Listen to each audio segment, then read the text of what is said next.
so disgusting. Meg come to blows with Doria Ragland has refused her beg for help after Archie's birth. A struggling Meghan Markle had to call in help from her family to deal with Archie, it has emerged.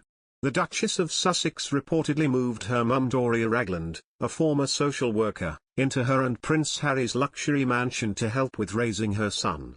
Doria, 63, stayed with Meghan and Harry at Frogmore Cottage in Windsor shortly after Archie was born, and later returned for a longer stint at the property. A friend of Meghan's revealed to reporters back in July 2020 that Doria had been really worried about Meghan and had been encouraging her to look after her own mental health.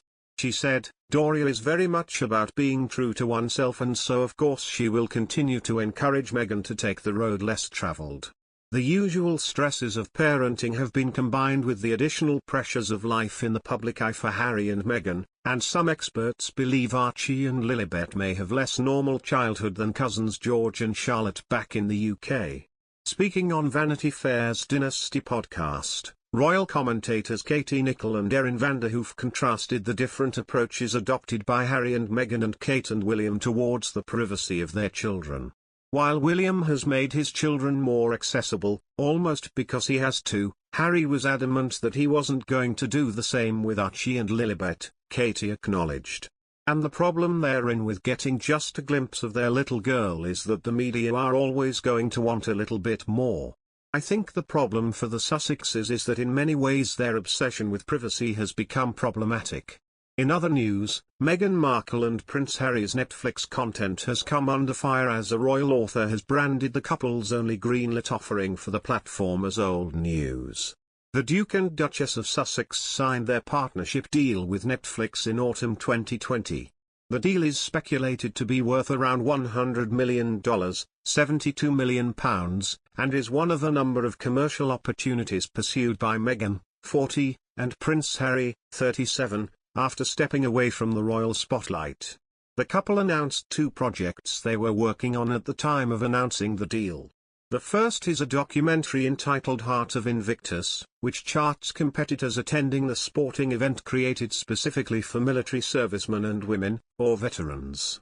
The Invictus Games, launched by Prince Harry, took place last month in the Netherlands, and Meghan and Harry attended the first few days of the sporting event.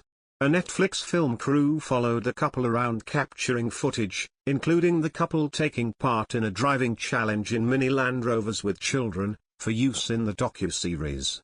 However, a royal author and branding expert claims the public may not be interested in this content by the time it's streamed on Netflix.